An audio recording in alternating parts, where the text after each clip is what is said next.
8/1/2021 తేదీన మన election commission అయినటువంటి గౌరవనీయ నిమ్మగడ్డ రమేష్ కుమార్ గారు సడన్గా, అంటే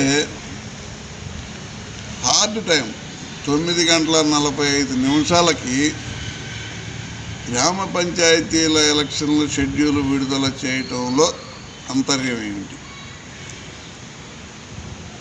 ఆయన మనసులో ఉన్న ఉద్దేశం ఏందో ఎవరికి తెలియట్లేదు. హైకోర్టు ఆర్డర్ ప్రకారం హైకోర్టున 29/12/2020 తేదీన రాష్ట్రంలో ఉన్నటువంటి ఆంధ్ర రాష్ట్రంలో ఉన్నటువంటి సీనియర్ మోస్ట్ అఫీషియల్స్ ముగ్గురుతో కమిటీగా ఏర్పడి ఆ కమిటీ వెళ్ళి స్టేట్ ఎలక్షన్ కమిషన్ తోటి స్థానిక సంస్థల ఎన్నికల నిర్వహణ విషయంలో రాష్ట్ర ప్రభుత్వానికి ఉన్నటువంటి ఇబ్బందులు ఏంది, ఆ ఇబ్బందులు ఎందుకు వచ్చినాయి, ఆ ఇబ్బందులు ఎందుకు ఎదుర్కోలేక ఎలక్షన్ని వాయిదా వేయమంటున్నారు అనే విషయం మీద రాష్ట్ర హైకోర్టు 29/12/2020 తేదీన 3 men కమిటీని చీఫ్ ఎలక్షన్ కమిషనర్ గారి ఇచ్చిన సమయం అప్పుడు ఇచ్చిన తారీఖున కలిసి డిస్కస్ చేయండి అని కోర్టు ఆర్డర్ ఇచ్చింది. ఆ కోర్టు ఆర్డర్లో కూడా గతంలో సుప్రీంకోర్టు కానివ్వండి, హైకోర్టు కానివ్వండి, ఏదైనా ఎన్నికలు అనౌన్స్ చేసే ముందు 4 వారాల ముందు గడువు ఇవ్వాలి అనేది మ్యాండేటరీ ప్రొవిజన్. ఆ ప్రొవిజన్ ప్రకారమే గతంలో ఎన్నికల షెడ్యూల్ విడుదల చేయడానికి సుప్రీంకోర్టు కానీ హైకోర్టు కానీ ఆర్డర్ ఇచ్చింది. అయితే 29/12/2020 ఆర్డర్ ప్రకారము చీఫ్ సెక్రటరీ గారు మరియు 2 సీనియర్ మోస్ట్ అధికారులు, మన రాష్ట్ర ప్రభుత్వంలో సీనియర్ మోస్ట్ అధికారులు ముగ్గురు కలిసి నిన్న చీఫ్ ఎలక్షన్ కమిషన్ ఆలోచన మేరకు చీఫ్ ఎలక్షన్ కమిషన్ పిలుపు మేరకు వెళ్ళి చీఫ్ ఎలక్షన్ కమిషనర్ తోటి డిస్కస్ చేయడం జరిగింది. డిస్కస్ చేసి 6 గంటలకే వాళ్ళు బయటకు వచ్చారు. అది చీఫ్ ఎలక్షన్ కమిషనర్కి తెలుసు, పోయినటువంటి ముగ్గురికి తెలుసు. 6 గంటలకి వాళ్ళ చర్చలు అయిపోయాయి. చర్చలు జరిగే సమయంలో కానీ మరి వాళ్ళని తదుపరి మళ్ళీ పిలిపించి కానీ తదుపరి గంటలో కానీ ఎటువంటి ఆర్డర్లు ఇస్తానని చెప్పటమో ఇవ్వనని చెప్పటమో లేకపోతే నా ఇష్టం వచ్చినట్టు నేను ప్రవర్తిస్తానని చెప్పడం జరగకుండా 9:45 ఎలక్షన్ నోటిఫికేషన్ ఫలానా అని చెప్తూ 4 విడతలుగా ఎన్నికలు జరపడానికి ఎలక్షన్ కమిషన్ సిద్ధపడింది. 23/1 నుంచి నోటిఫికేషన్ వస్తుంది, 4 విడతలుగా ఎలక్షన్ జరుపుతాము అని రేత్రి హార్డ్ టైంలో, అంటే 9:45 అంటే హార్డ్ టైం అనేది జనం అందరికీ తెలుసు, ప్రజలందరికీ 5 కోట్ల ఆంధ్రులకి తెలుసు. అంటే election commission, state election commission కానివ్వండి, సెంట్రల్ ఎలక్షన్ కమిషన్ కానివ్వండి, ప్రత్యేకమైనటువంటి పరిధులు అధికారాలు ఉన్నమాట వాస్తవమే.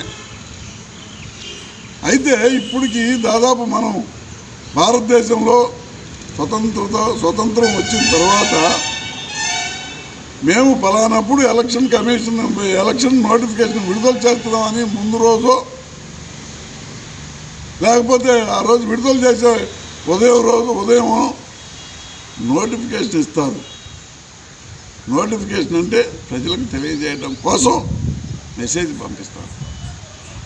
ఎటువంటి మెసేజ్లు లేకుండా 9:45 ఆయన ఆర్డర్ ఇచ్చారు. అంటే సుప్రీంకోర్టు జడ్జిమెంట్ పరంగా కానివ్వండి, హైకోర్టు జడ్జిమెంట్ పరంగా కానివ్వండి, మన 29/12/2020 ఇచ్చినటువంటి 3 month కమిటీ జడ్జిమెంట్ విషయంలో కానివ్వండి, వాటన్నిటినీ పరిధులు దాటి ఎలక్షన్ కమిషనర్ గారు నోటిఫికేషన్ ఇవ్వటం ప్రజలందరూ గమనిస్తూనే ఉన్నారు. 5 కోట్ల ప్రజలు ఎలక్షన్ కమిషనర్ గారి చర్యల్ని గమనిస్తూనే ఉన్నారు. ఆ విషయం మర్చిపోయి ఎలక్షన్ కమిషన్ను ప్రవర్తించటం ఆయన విజ్ఞతకే వదిలేశాం మేము. ముఖ్యంగా ఎలక్షన్ కమిషన్ అనేది కూడా స్టేట్ ఎలక్షన్ కమిషన్ కానివ్వండి, సెంట్రల్ ఎలక్షన్ కమిషన్ కానివ్వండి, ఏ ఇతర ఎన్నికలకు సంబంధించినటువంటి అధికారాలు ఉన్నటువంటి అధికారులు కానివ్వండి, రాజ్యాంగంలో భాగం అనే మాట మర్చిపోకండి. నియంతలాగా ప్రవర్తించడం మానుకోండి. మీరందరూ కూడా మన రాజ్యాంగ పరిధికి లోబడే పనిచేయాలి. మన రాజ్యాంగంలో ఉన్నటువంటి క్లాసులు, ఆర్టికల్స్ వాటన్నిటికీ పరిధిలో లోబడి పనిచేయాలి. అధికారాలు ఉన్న మంత్రులు, ముఖ్యమంత్రులు, ప్రధానమంత్రులు కన్నా స్టేట్ ఎలక్షన్ కమిషన్కి ప్రత్యేకమైన అధికారాలు ఉన్నమాట వాస్తవమే. కానీ ప్రజలు ముఖ్యం, ప్రజా అవసరాలు ముఖ్యం, ప్రజా ప్రయోజనాలు ముఖ్యం. వీటన్నిటినీ గమనంలోకి తీసుకొని ఎన్నికల కమిషన్ ఎన్నికలకి పోవాలి. అదేమంటే మన ఎలక్షన్ కమిషనర్ గారు ఆర్డర్ ఇచ్చాడు 37-38 పాయింట్లతోటి ఎన్నికల నోటిఫికేషన్ విడుదల చేసే ముందు ఆర్డర్ ఇచ్చాడు. ఆర్డర్ ఇచ్చినప్పుడు అందులో ఉన్నటువంటి విషయాలను మనం క్షుణ్ణంగా పరిశీలించండి. ప్రభుత్వ పెద్దలు కానీ, ప్రభుత్వ న్యాయవాదులు కానీ, నేను చెప్తుంది ఇదంతా ప్రభుత్వ న్యాయవాదులకే ఒక రకంగా, ప్రభుత్వ పెద్దలకు కూడా చెప్తున్నాను. ఆయన ఇచ్చినటువంటి ఆర్డర్లో స్పష్టంగా మీరు గమనించండి. స్పష్టంగా గమనిస్తే 11వ పాయింట్, ఎన్నికల కమిషనర్ గారు ఇచ్చినటువంటి 11వ పాయింట్, సుప్రీంకోర్టు వారు ఎన్నికలు జరపమని ఇచ్చారు 2023 నెలలో. దాని ప్రకారం జరపాలా, దాని ప్రకారం మేము నోటిఫికేషన్ ఇచ్చాము, తతంగం అంతా నడిచింది. 21/3/2020 ఎన్నికలు జరగాల్సి ఉంటే నేను ఎలక్షన్ కమిషన్ గారు వారం ముందు, ఖచ్చితంగా 6 రోజుల ముందు కరోనా సిచ్యువేషన్ విపరీతంగా ఉంది ఆంధ్ర రాష్ట్రంలో అని ఎలక్షన్లు స్టే చేశారు. అప్పుడు మన ఆంధ్ర రాష్ట్రంలో ఉంది 1-2 కేసులు మాత్రమే. కరోనా అనేది అంత సీరియస్ కండిషన్లో లేనే లేదు. ప్రపంచవ్యాప్తంగా కరోనా విజృంభిస్తుంది. కానీ మన ఆంధ్ర రాష్ట్రంలో ముఖ్యంగా 1-2 కేసులు ఉన్నప్పుడే మీరు ఎలక్షన్ వాయిదా వేశారు. ఏ ఉద్దేశంతో వాయిదా వేశారో కాస్త ప్రజలకి వివరించండి. ఎన్నికల కమిషనర్ వారిని మేము గౌరవిస్తాం, కోర్టులను మేము గౌరవిస్తాం. ఎందుకు వాయిదా వేశారో మీరు ప్రజలకు తెలియజేయండి. ప్రజలకు తెలియజేయాల్సినటువంటి అవసరం ఉంది. అదేమంటే కరోనా అంటున్నారు. ఒక్క 4 రోజులు ఆగితే అప్పుడు అనౌన్స్ చేసినటువంటి మొదటి విడత ఎలక్షన్ 21వ తారీఖున జరిగాయి. సగం ఎలక్షన్స్ అయిపోయాయి. ఆ తర్వాత మీరు అనౌన్స్ చేసిన డేట్లలో మొత్తం మార్చి ఆఖరి నాటికి, ఏప్రిల్ 4th నాటికి మొత్తం ఎన్నికలు అయిపోయాయి. అప్పటికి మన రాష్ట్రంలో 10ల సంఖ్యలో కూడా కేసులు లేవు. అప్పుడు మీరు వాయిదా వేశారు. ఆ తర్వాత మన రాష్ట్రంలో జూలై నెలలో కానివ్వండి, జూన్ నెలలో కానివ్వండి, సెప్టెంబర్, అక్టోబర్ దాకా కూడా, నవంబర్ దాకా కూడా 1000 నుంచి 10,000 దాకా కేసులు నమోదు అవుతూనే ఉన్నాయి. అది ఎవరి ఘనతో కాదు, ఈ కరోనా వ్యాధి అనేది విజృంభించింది. కాకపోతే మన ముఖ్యమంత్రి గారు ఏం చేశారంటే రోజుకు 1000 సంఖ్యలో 40 నుంచి 60 వేల మధ్యలో చెకప్లు చేపించాడు. భారతదేశంలో ఉన్నటువంటి ఏ రాష్ట్రంలో ముఖ్యమంత్రి కూడా ఈ ధైర్యం చేయలే. ధైర్యంగా ముందుకెళ్ళి ఫ్రీ చెకప్లు చేశాడు. చెకప్లు చేస్తే వచ్చిన వాళ్ళందరినీ ఉదారంగా ఆదుకున్నాడు. కరోనా వ్యాధి నుండి ఆదుకున్నాడు. కరోనా వ్యాధి నుండి బయటపడేశాడు ఆంధ్ర రాష్ట్రంలో ప్రజలందరినీ, 5 కోట్ల ఆంధ్రుల్ని. అట్లా పడేసి అయిపోయిన తర్వాత సుప్రీంకోర్టు ఆర్డర్ ఇచ్చిన తర్వాత కూడా మీరు దాన్ని ఓవర్లుక్ చేసి ఆపేశారు. సరే, దానికి మేము కూడా ఒప్పుకుంటున్నాం. కరోనా వ్యాధి అన్నారు కాబట్టి, అబ్బాయి ఇది ప్రజలకు సంబంధించింది కాబట్టి మనకు ఎన్నికలు ముఖ్యం కాదు. జగన్మోహన్ రెడ్డి గారు అదే చెప్పారు, మనకు ఎన్నికలు ముఖ్యం కాదు, ఎన్నికలు ఎదుర్కోవడం అసలు సమస్య కాదు, వ్యాధిని ఎదుర్కొందాం, ప్రజలను కాపాడదాం అనే నినాదంతో పోయాడు. అయితే ఆయన ఇచ్చిన 11వ నెంబర్ పాయింట్లో క్లియర్గా అర్థమవుతుంది, రాష్ట్ర ప్రభుత్వం అనేక రకాలైనటువంటి సంక్షేమ కార్యక్రమాలు చేస్తుంది. ఈ సంక్షేమ కార్యక్రమాలు చేస్తుంది, కనీసం ఒక్క మాట అయినా ఎలక్షన్ కమిషన్కి చెప్పలేదనేది ఆయన నోటీసులో రాశాడు. ఎందుకు చెప్పాలా? ఎన్నికల కోడ్ ఏమైనా అమల్లో ఉందా కమిషనర్ గారు? ఎన్నికలు రద్దు చేసి మీరు ఎన్నికల కోడ్ లేదని చెప్పేసి, ఎన్నికల కోడ్ లేదని సుప్రీంకోర్టు, హైకోర్టు కూడా తెలియజేసిన తర్వాత సంక్షేమ కార్యక్రమాలు ప్రజలకు అందుబాటులోకి పోతుంటే, ప్రజలకు అందుబాటులోకి తీసుకెళ్తుంటే ప్రభుత్వం వారు, ముఖ్యమంత్రి గారు పట్టుదలతోటి సామాన్యుడు ఆకలి తీర్చాలనే ఉద్దేశంతో ప్రతి సంక్షేమ కార్యక్రమాన్ని, ప్రతి సంక్షేమ పథకాన్ని గడప గడపకి లబ్ధిదారులకు అందిస్తుంటే మీకు చెప్పాలండి కమిషనర్ గారు, మీకు చెప్పి చేయాలండి? ఎక్కడన్నా ఉందండి మీరు?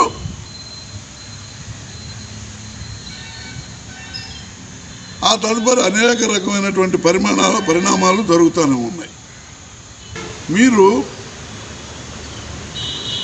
17వ పాయింట్ ఒక్కసారి గమనించాల. ముఖ్యంగా ప్రభుత్వ పెద్దలు, ప్రభుత్వ అధికారులు, ముఖ్యమంత్రి గారు కూడా ఆయన ఇచ్చినటువంటి ప్రొసీడింగ్స్లోని 17వ పాయింట్ గమనించండి. హైకోర్టు ఆర్డర్ ప్రకారం 29/12/2020 ఆర్డర్, హైకోర్టు ఆర్డర్ ప్రకారం 3 కమిటీ కమిషనర్ గారితో చర్చల కోసం నిన్న 8వ తారీఖున వెళ్ళారండి.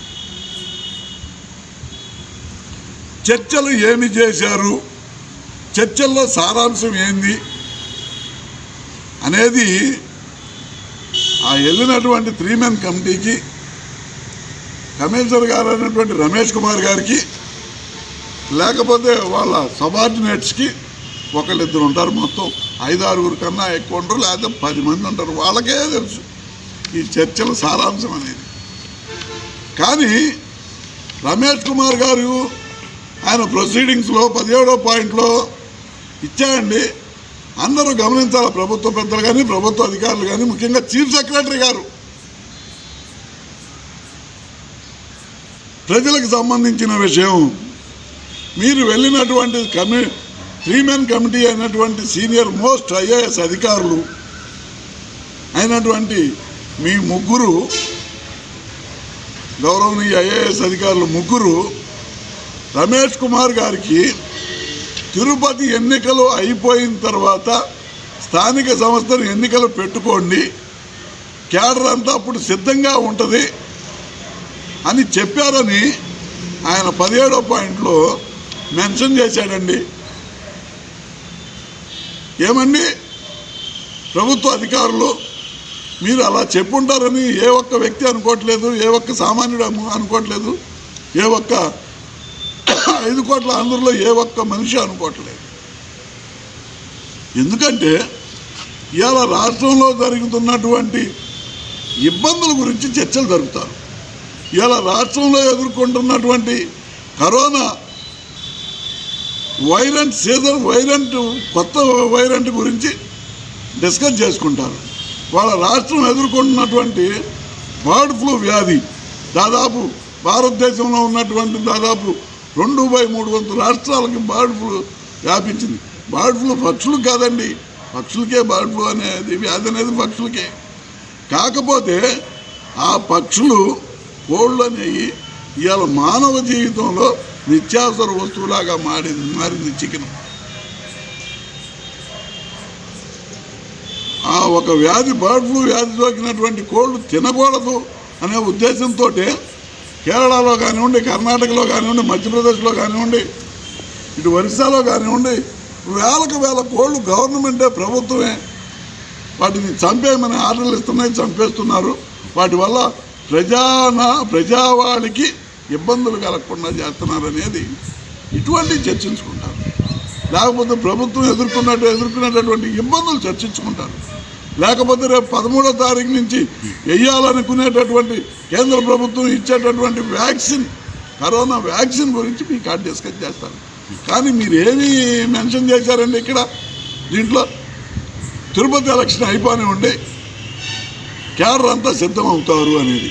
అంటే ఇండైరెక్ట్గా రమేష్ కుమార్ గారు క్యాడర్ అంతా సిద్ధమవుతారు అనేది అఫీషియల్స్ ఉద్యోగుల గురించి అని అన్నారేమో తెలియదు. కానీ అసలు ఈ మాట అనేది అని ఉండరు. తిరుపతి ఎలక్షన్స్ అనేది రాదు.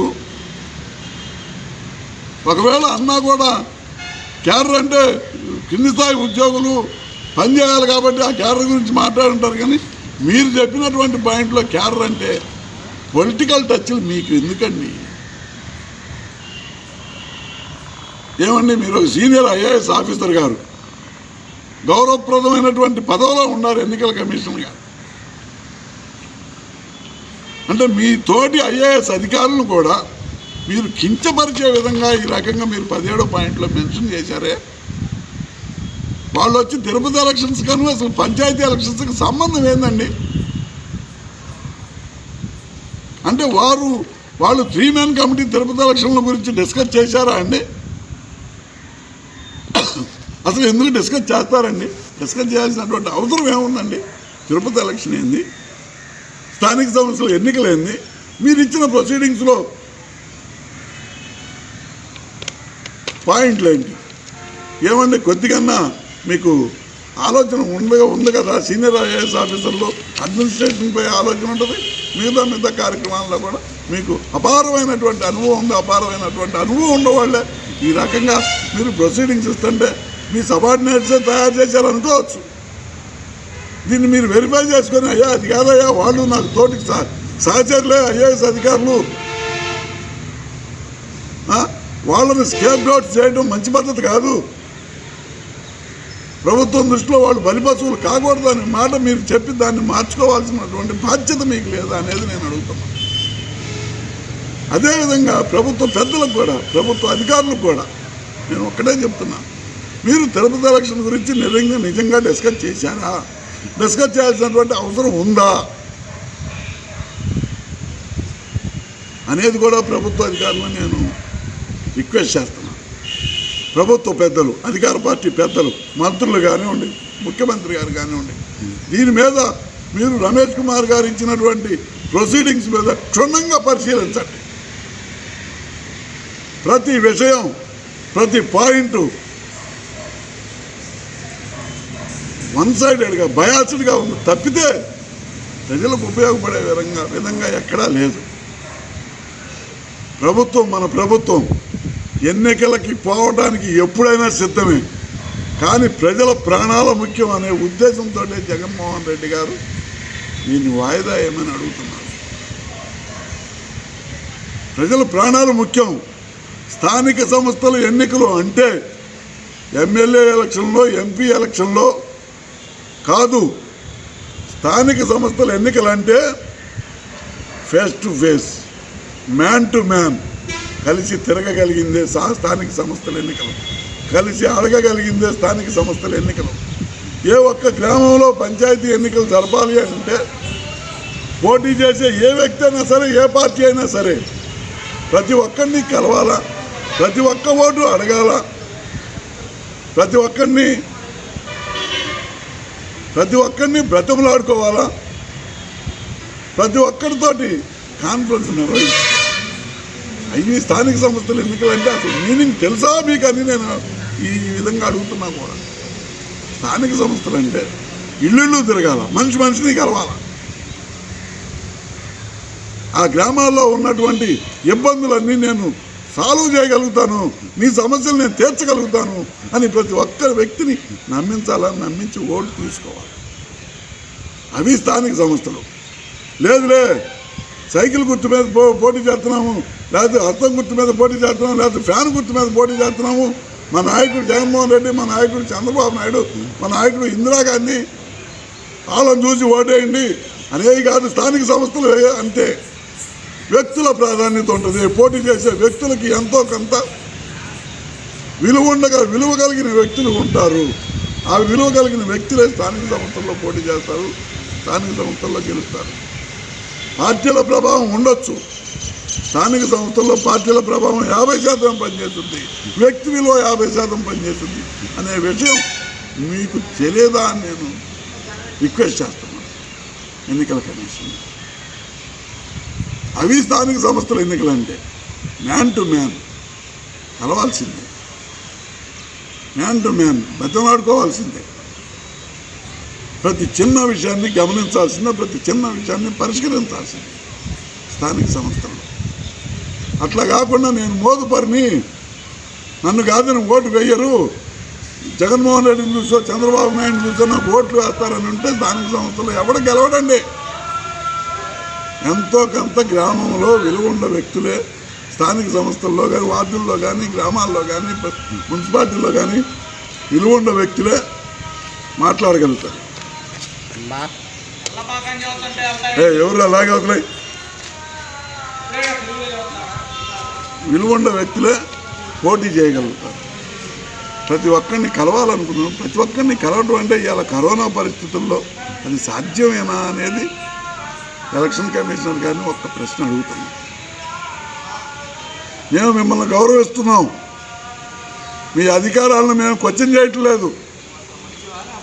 ఉన్న పరిస్థితులను, ప్రజలు పడే ఇబ్బందుల్ని, ప్రజల కోసం పాటుపడే ప్రభుత్వం, ప్రజలు మంచి చెడ్డలు చూసే ప్రభుత్వం, ప్రజల ప్రాణాలకు హాని కలగకుండా ఉండాలనే కోరుకున్నటువంటి ప్రభుత్వ విజ్ఞాపనను కాదని మీరు ఉద్దేశపూర్వకంగా ఎందుకు అనౌన్స్ చేస్తున్నారు? ఒకప్పుడు 6,000 కోట్లు ప్రభుత్వానికి వస్తుందంటే అది చెడగొట్టడానికి మీరు ఆ రోజు వాయిదా వేశారు. దానికి కూడా మా ప్రభుత్వానికి బాధ లేదు. ప్రజల ప్రాణాలే ముఖ్యం అన్నాడు ఆ రోజు జగన్మోహన్ రెడ్డి గారు, ముఖ్యమంత్రి గారు. ఈరోజు కూడా అదే చెప్తున్నాడు, ప్రజల ప్రాణాలే ముఖ్యమని. అయ్యా ఎలక్షన్ కమిషనర్ గారు, మీకు నేను సూటిగా ఒక్క ప్రశ్న చెబుతున్నాను.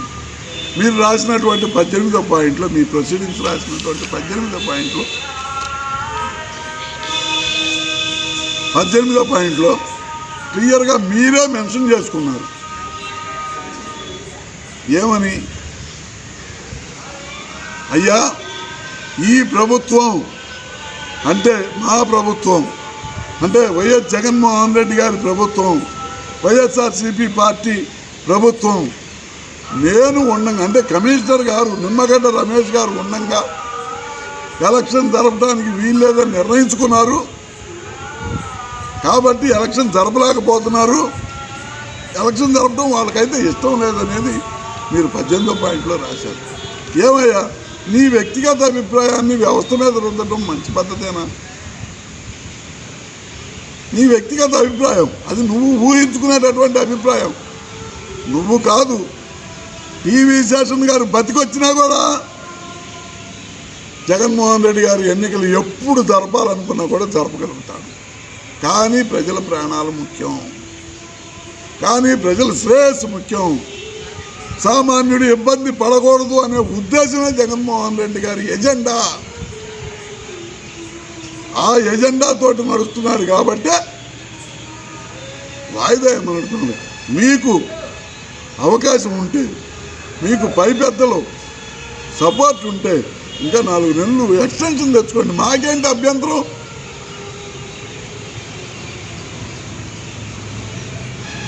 టీవీ శేషన్ గారు లాంటి సీనియర్ వ్యక్తి ఉన్నా కూడా జగన్మోహన్ రెడ్డి గారు మిమ్మల్ని రిక్వెస్ట్ చేస్తున్నాడు తప్పితే ఎప్పుడు కమాండ్ చేసిన పరిస్థితి లేనే లేదు. అయినా మీరు మీ అంతటా మీరు బయటపడ్డారు. మీరు ఇచ్చినటువంటి ప్రొసీడింగ్స్లో 18వ పాయింట్ చూడండి. ప్రభుత్వ పెద్దలు కూడా గమనించండి, ప్రభుత్వ అధికారులు కూడా దీన్ని నిశ్చితంగా పరిశీలించండి, ప్రభుత్వ న్యాయవాదులు కూడా ఈ ప్రొసీడింగ్స్ని మక్కి చూడండి. వ్యక్తిగత అభిప్రాయం ప్రొసీడింగ్స్ అవుతాయా?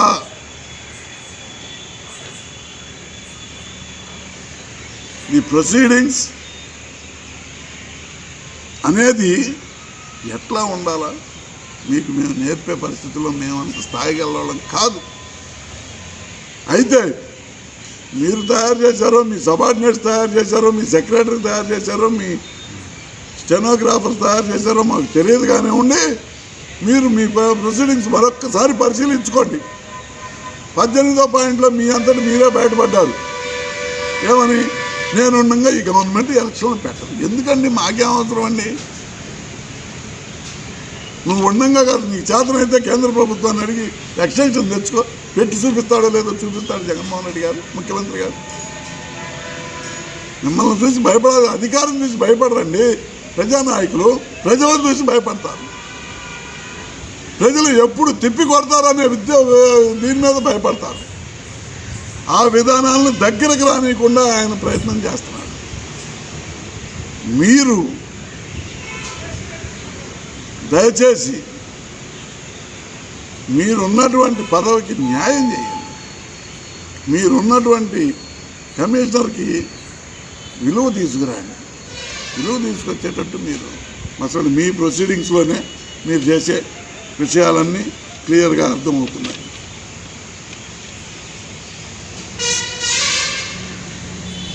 మీరే చెబుతున్నారు ఏమని? రాష్ట్రంలో జూలై నెలలో 10,000 రోజుకు 10,000 కేసులు నమోదయ్యాయి. మీరు ఇచ్చిన ప్రొసీడింగ్స్లో మీరే చెప్తున్నారు జూలై నెలలో 10,000 దాకా కేసులు వచ్చాయి. ఆ తర్వాత ఆరోగ్య సిబ్బంది, నర్సులు కానివ్వండి, డాక్టర్లు కానివ్వండి, ఎవరన్నా కానివ్వండి, వాళ్ళ చొరవతోటి, వాళ్ళ సహనంతో, వాళ్ళ ఓర్పుతోటి, వాళ్ళ టాలెంట్ తోటి కేసులు నేటికి 300గా తెచ్చారు. నిన్నైతే 285 అయింది అని మీరే ఇచ్చినటువంటి రిపోర్ట్స్లో ఇచ్చారు. అంటే 285 కేసులు కాదా? 2 కేసులు ఉన్నప్పుడు ఆపినోడికి 285 కేసులు ఉన్నప్పుడు ఎందుకు ఆపలేకపోతున్నావు? ఇదంతా ఆరోగ్య శాఖ సిబ్బంది యొక్క పట్టుదల, వాళ్ళ టాలెంట్ అని. అంటే ప్రభుత్వం ఇందులో ఏమి చేయలేదంటారా మీరు అంటాం? ఆరోగ్య శాఖకు సంబంధించిన అధికారుల్ని, డాక్టర్లని, నర్సుల్ని, సంబంధిత వర్కర్లని మీరు అప్రిషియేట్ చేస్తున్నారు. మాకు కూడా మంచిదే, మేము నియమించిన వాళ్ళే వాళ్ళు. ఈ ప్రభుత్వం, జగన్మోహన్ రెడ్డి గారు ప్రభుత్వం నియమించినటువంటి వ్యక్తులే. అయితే జగన్మోహన్ రెడ్డి గారు దానికి ఏమీ చర్య తీసుకోలేదంటారా మీరు అనేది?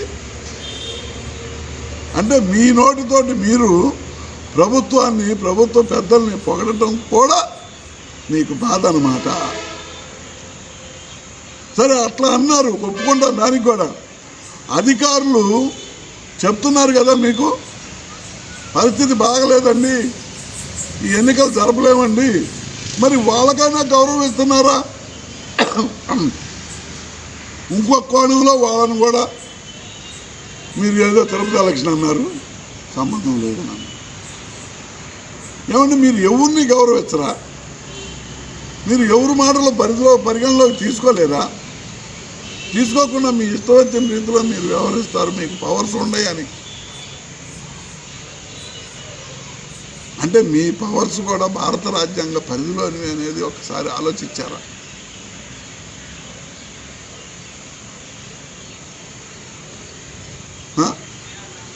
మరో విధంగా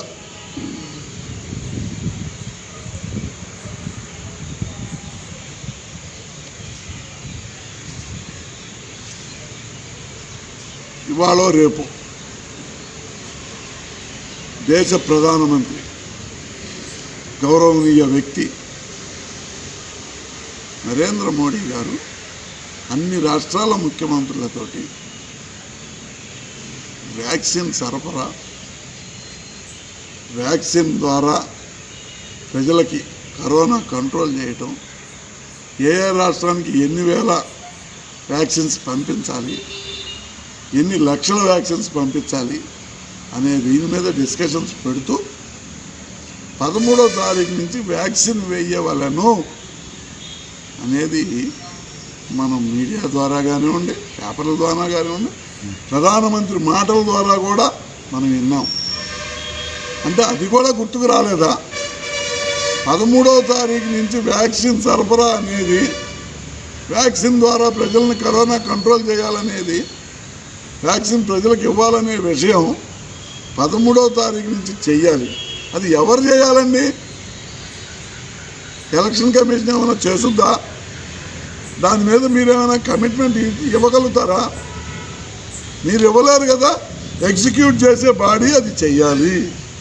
ఎగ్జిక్యూట్ చేసే బాడీ అంటే చీఫ్ సెక్రటరీ గారు, principal secretary medical and health, తద్వారా ప్రభుత్వం ద్వారా సబార్డినేట్స్, వీళ్ళు చేయాల్సినటువంటి పని. ఏమండి, మన రాష్ట్రంలో 5 కోట్ల మంది జనాభా ఉన్నారు. దాదాపు 5,45,00,000 మంది జనాభా ఉన్నారు. మనకి కేంద్రం ఇస్తే వ్యాక్సిన్ ఎంత ఇచ్చుద్దండి? 20 లక్షలు 25 లక్షలు వ్యాక్సిన్ డోసులు ఇచ్చుద్ది. వ్యాక్సిన్ డోసులు ప్రప్రథమంగా ప్రాణాలు కాపాడినటువంటి వైద్య సిబ్బందికి ఇవ్వమని, ఓల్డేజ్ పీపుల్కి ఇవ్వమని కేంద్ర ప్రభుత్వం ఆర్డర్లు. ఆ రకంగా ఇవ్వాలి అంటే వ్యాక్సిన్లు తీసుకొని వచ్చే డాక్టర్లని ఓళ్ళల్లో ప్రజలు బతకనిస్తారా అండి? లా అండ్ ఆర్డర్ కంట్రోల్ ఉంటుందా అండి? దయచేసి నిమ్మగడ్డ రమేష్ గారు, ఎలక్షన్ కమిషనర్ గారు, గౌరవనీయమైనటువంటి పెద్దలు, మీరు మన రాష్ట్రానికి మినిమం 4 కోట్ల వ్యాక్సిన్స్ ఇమీడియట్లీ 13వ తారీఖు సరఫరా చేసేటట్టు మీరేమైనా కేంద్ర ప్రభుత్వ పెద్దలతో మాట్లాడి సప్లై చేయించండి. చేయిస్తే మీరు చెప్పిన ప్రకారం ఎన్నికలు పెట్టడానికి జగన్మోహన్ రెడ్డి గారు మీకన్నా ముందుంటాడు. కేంద్రం ఇచ్చే 30-40 లక్షల వ్యాక్సిన్లు ఎవరికని పంచుతారండి? Law and order problem raise కాదా? అధికారులను తిట్టరా? అదేమన్నా ఒక రోజుతో అయ్యే ప్రక్రియ కాదే. ఆ వ్యాక్సిన్ డిస్ట్రిబ్యూషన్ అనేది దాదాపు 2-3 నెలలు పట్టేది. 2-3 నెలలు పడుతుందో, లేకపోతే ఈ సంవత్సరం 2021 ఎండింగ్ దాకా పడుతుందో కూడా మీకు కూడా మాకు కూడా తెలియనటువంటి పరిస్థితి. ప్రజల ప్రాణాలతో చెలగమాడతారేందండి? మీరు ప్రభుత్వంలో senior officer, election commission, special powers ఉన్నటువంటి ఎలక్షన్ కమిషనర్, దయచేసి కేంద్ర గవర్నమెంట్ రిక్వెస్ట్ చేసి, సెంట్రల్ ఎలక్షన్ కమిషన్ కూడా రిక్వెస్ట్ చేసి 4 కోట్ల వ్యాక్సిన్స్ వచ్చేటట్టు ఆంధ్ర రాష్ట్రానికి చూడండి. మీ పేరు జన్మలకి ఆంధ్ర రాష్ట్ర ప్రజలందరూ చెప్పుకుంటారండి. మిమ్మల్ని దేవుడిలాగా పూజిస్తారండి. అట్లా కాకుండా 13వ తారీఖు తర్వాత 30-40 లక్షల వ్యాక్సిన్ని ఎవరికి పంచాలా? ఎందుకు పంచాలా? ఏడ పంచాలా? ఎవరి చేత తన్నులు తినాలా? అధికారులు ఎవరి చేత ఎమ్మడి పడించుకోవాలా? ఇదంతా లా అండ్ ఆర్డర్ పోలీస్ డిపార్ట్మెంట్ లేకుండా పంచే పరిస్థితి ఏర్పడుతుందా? లేకపోతే నీ ఎలక్షన్కి అనేది పోలీస్ డిపార్ట్మెంట్ అటెండ్ కావాలన్నా చెప్పండి. మీరు చెప్పలేరు దానికి. లేదు, ఇప్పుడు కొత్తగా కరోనా వేరియంట్ వచ్చిందండి. అందరికి అది వేరియంట్ ఇదే ఇబ్బంది. అయితే వేరియంట్ పొజిషన్ ఏందండి? అది అనేక రకాలుగా రూపాంతరం చెందుతుంది. తలనొప్పి వస్తుంది, జ్వరం వస్తుంది, జలుబు వచ్చినా వస్తుంది, ఒళ్ళు నొప్పులు వస్తాయి. అది వేరియంట్ అని చెప్తున్నారు మన వైద్యాధికారులు. ఎవరికండి? ఎవరికి పోయి సర్వీస్ చేయాలా? మీరు ఎన్నికలు పెడతా అంటున్నారు. అందరికీ వస్తే ఆంధ్ర రాష్ట్రం మొత్తం సర్వనాశనం అయితే మీకు, మిమ్మల్ని సపోర్ట్ చేసే వ్యక్తులకి ఆనందంగా ఉంటుందా అండి? ప్రస్తుత ముఖ్యమంత్రి గారు గౌరవనీయ జగన్మోహన్ రెడ్డి గారు కోరుకునేది ఒక్కటే, ప్రజల ప్రాణాలు నిలబెట్టాలి, ప్రజలకు మేలు జరగాలి అనే ఉద్దేశంతో అడుగుతున్నారు. ఎన్నికలకు భయపడాల్సిన అవసరం ఆయన పుట్టుకలో లేదు. మీకు తెలుసో లేదో కానీ నాడు 1996 పార్లమెంట్ ఎన్నికల్లో వాళ్ళ కుటుంబాన్ని మొత్తం లోపల పెట్టినా కూడా రాజశేఖర రెడ్డి గారు 4-5 వేలతో పార్లమెంటే గెలిచారు. అందరినీ హౌస్ అరెస్టులు కాదు, పోలీస్ స్టేషన్కి తీసుకుపోయిన వాళ్ళు ఎప్పుడూ భయపడలేదు వాళ్ళు, ఆ కుటుంబం. ఇప్పుడు ఎందుకు భయపడతారండి? భయపడాల్సిన అవసరమే ఉందండి? అవసరం లేదు. మీరు ఇంకా మీ ప్రొసీడింగ్స్లో ఏమి ఇచ్చారో తెలుసండి? పోలీసులు బలవంతంగా ఎన్నికలు జరిపించండి, అధికారులు మస్ట్ అండ్ షుడ్ అటెండ్ కాండి. ఏమండి, ఎవరు ప్రాణం మీదకి తెచ్చుకుంటారండి? ఎన్నికల కమిషనర్ గారు, మీరు ఇవాళ రేపో నేను స్పష్టంగా చెప్తున్నాను, పోలీసుల్ని గేట్ల దగ్గర నిలబెట్టి అధికార పార్టీ వాళ్ళు చెప్పినట్టు పలానా వాడు ఎన్నికలు డిక్లేర్ అనిపించుకుంటే మీరు ఏం చేయలేరు కదండి. అంటే మీరు ఇచ్చిన ఆర్డర్లోనే ఉంది, పోలీసుల దగ్గరుండి జరపండి, వాళ్ళ మాటలు వీళ్ళ మాటలు వినబాకండి అని మీరు ఇచ్చిన ఆర్డర్లోనే ఉంది. 37వ పాయింట్ 36వ పాయింట్లో అంటే పోలీసులు గేట్ల కాడుండి అబ్బాయి వైసీపీ క్యాండిడేట్ ఈయన గెలిచినట్టు పో, మీరు నామినేట్ చేయడానికి లేదు, లేకపోతే ఓటేయడానికి లేదని టీడీపీ వాళ్ళని, సిపిఎం వాళ్ళని, భారతీయ జనతా పార్టీ వాళ్ళని తరవమని మీరు ఇండైరెక్ట్గా సపోర్ట్ చేస్తున్నారా? మాకు అటు వద్దండి. మా గవర్నమెంట్ అటువంటిది కాదు.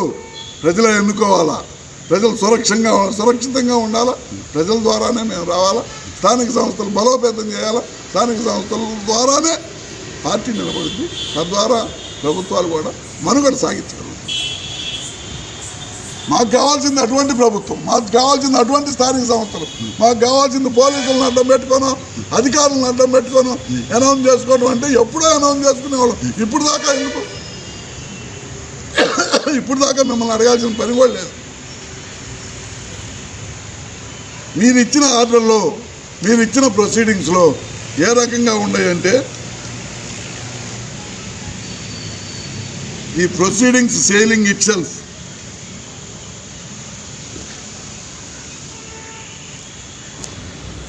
the proceedings selling itself as a GO, and it seems mandatory. ఏమండి, అది ప్రొసీడింగ్స్ లాగా ఉందండి. మీరేందో జీవో నియంతలాగా జీవో పాస్ చేసినట్టు. అధికారులను తప్పుపట్టారు, ప్రభుత్వాన్ని తప్పుపట్టారు, మీ సబార్డినేట్స్ని తప్పుపట్టారు, పోలీసుల ద్వారా దౌర్జన్యంగా ఎన్నికలు చేయమని మీరే ఇండైరెక్ట్గా సపోర్ట్ చేస్తున్నారు. ఏమండి, ఇంకో రోజు జగన్మోహన్ రెడ్డి ముఖ్యమంత్రిగా అనర్హుడు, నేను చెప్తున్నాను ఆయన కూడా తీసేయండి అని చెప్పినా చెప్పొచ్చు మీరు. అటువంటి పరిస్థితుల్లోనే మీరు ఇప్పుడు ఉన్నారు. ఎలక్షన్ కమిషన్కి నచ్చలేదు జగన్మోహన్ రెడ్డి ముఖ్యమంత్రి పదవి అని మీరు ఆర్డర్ పాస్ చేసినా చేయొచ్చండి, జాగ్రత్తగా చూసుకోండి మీరు. ఏమంటే, ప్రజానాయకులు అనేవాళ్ళు ప్రజల్లో నుంచి వస్తారండి. ఆయన ఎంత కష్టపడ్డాడో, ఎంత ప్రజల మన్ననలు పొందాడో, ఎన్ని వేల కిలోమీటర్లు తిరిగాడో, దాదాపు 3600 కిలోమీటర్లు తిరిగాడు. ప్రతి మనిషి కష్టం చూశాడు, ప్రతి వ్యక్తి ఇబ్బందులు చూశాడు, ప్రతి వ్యక్తిని ఆదుకోవాలనే తపనతోటి ప్రజలు ఆయన్ని ఎన్నుకున్నారు. ఈ రోజున ప్రతి విషయంలో ప్రతి సామాన్యుడిని ఆదుకుంటున్నాడు.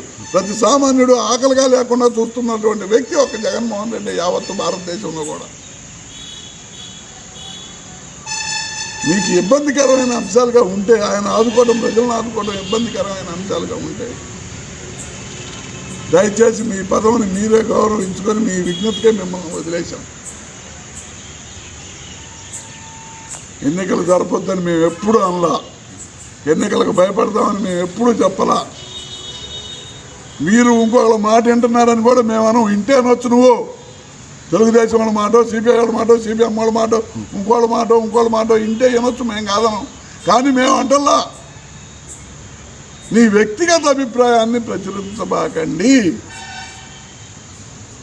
వ్యవస్థాపూర్వకంగా రాజ్యాంగబద్ధంగా ఉండి, రాజ్యాంగబద్ధమైన పదవిలో ఉండి, విశిష్టమైన అధికారాలు కలిగి ఉండి వ్యక్తిగత అభిప్రాయాలని ప్రభుత్వం మీద రుద్దబాకండి. ఏమండి ఎలక్షన్ కమిషనర్ గారు, మిమ్మల్ని వేడుకునేది ఒక్కటే, మీరు సమాన స్థాయి ఉన్నటువంటి ఐఏఎస్ అధికారే, మీ స్థాయికి తగ్గట్టు సమాన స్థాయి ఉన్నటువంటి వ్యక్తులే చీఫ్ సెక్రటరీగా ఉంది. మీరు ఆర్డర్ ఇవ్వడం సబబే, దాన్ని ఇంప్లిమెంట్ చేయాల్సింది ఎవరండి ఇంప్లిమెంట్ చేయాల్సింది? జిల్లాకి కలెక్టర్లు, రాష్ట్రం తరఫున చీఫ్ సెక్రటరీ ఆర్డర్ ఇస్తే ఎన్నికలు ఇంప్లిమెంట్ చేసేది కింద స్థాయి అధికారులేనండి. మీరు ముఖ్యమంత్రి వచ్చి దాన్ని ఇంప్లిమెంట్ చేయలేరండి. కానీ ముఖ్యమంత్రికి ఒక బాధ్యత ఉందండి, ప్రజల మాన ప్రాణాలు కాపాడాల్సినటువంటి బాధ్యత. ఆ బాధ్యత ఉంది కాబట్టి ఆయన అందరినీ రిక్వెస్ట్ చేస్తున్నారు ఇక్కడి నుంచి ఢిల్లీ దాకా.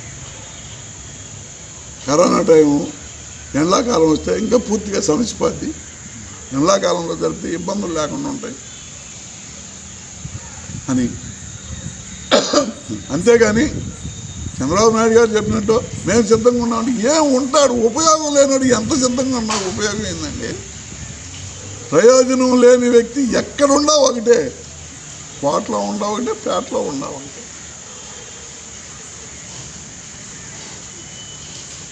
ఆయనకు అనుసరణలో నడుస్తున్నారని మేము అంటలా.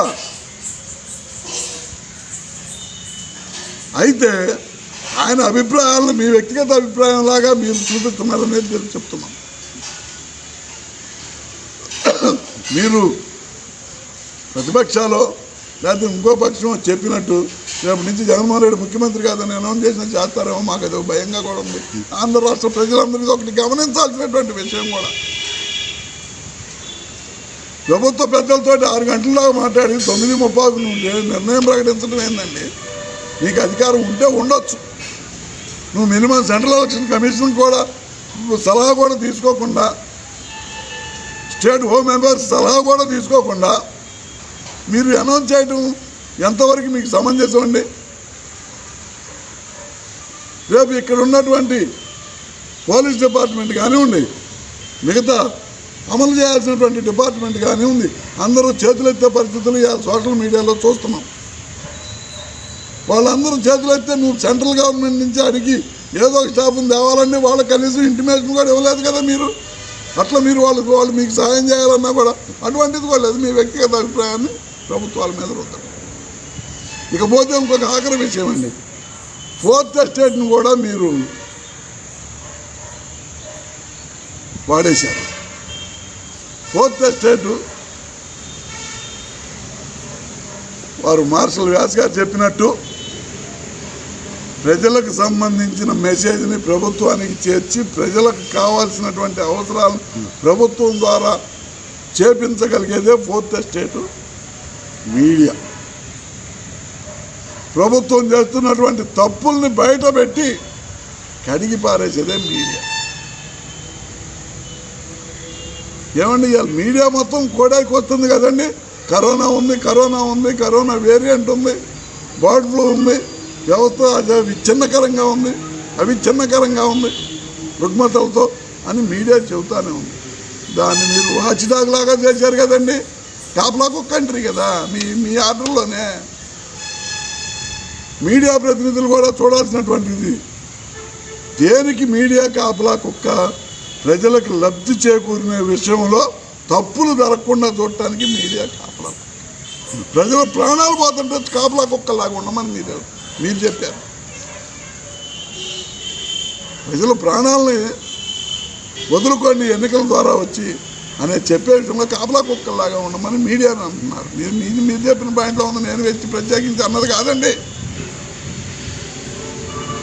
దయచేసి నిమ్మగడ్డ రమేష్ గారు పెద్దలు, గౌరవనీయులు, మరొక్కసారి పునఃపరిశీలించండి, మరొక్కసారి ఆలోచించండి. ప్రజల ప్రాణాలు కాపాడండి.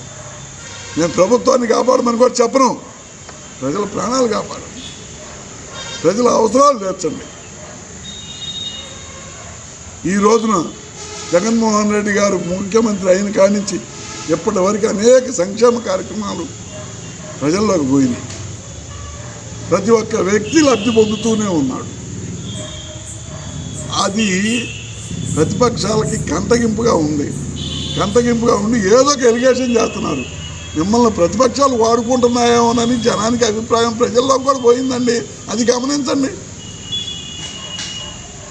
ప్రజా వెల్లువ, ప్రజా ఉప్పెన రాకముందే మీరు మీ అభిప్రాయాన్ని పునరాలోచించండి అని మేము రిక్వెస్ట్ చేస్తాం. ప్రజలకి ఈ అనుమానం కూడా ఉందంటే జగన్మోహన్ రెడ్డి గారిని కూడా ముఖ్యమంత్రి కాదు తీసేస్తాడేమో ఈయన అనే ఆక్రోషంతో ఉన్నారండి ప్రజలు. ప్రజలు ఆవేదన చెందుతున్నారండి. ప్రజాభిప్రాయాలను పరిగణలోకి తీసుకోండి. అల్టిమేట్గా ప్రజాభిప్రాయమే మనకు కావాల్సినటువంటిది. ప్రజలకు మంచి చేయడమే మనకు అల్టిమేట్గా కావాల్సింది. ప్రజల ప్రాణాలు కాపాడడమే మనకు అల్టిమేట్గా కావాల్సింది. దయచేసి గమనించండి. నిమ్మగడ్డ రమేష్ గారు, మిమ్మల్ని మేము పూర్తి స్థాయిలో గౌరవిస్తాం. పార్టీ పరంగా కానీ వ్యక్తిపరంగా కానీ మీ యొక్క ఆశయాలని మీ యొక్క ఆలోచనలను కూడా మేము గౌరవిస్తామండి. కానీ ఈ సిచ్యువేషన్లో ఇలాంటి నిర్ణయాలు తీసుకోవడం, ఇలాంటి నిర్ణయాలు తీసుకునే ముందు మీ వ్యక్తిగత అభిప్రాయాలను మీరు ఒక ప్రొసీడింగ్స్ రూపంలో పొందుపరచడం అనేది ఇది మీ విజ్ఞతకే వదిలేశామండి. అయితే ప్రజలందరూ సంతోషంగా లేరనే మాట మటుకు గమనించండి.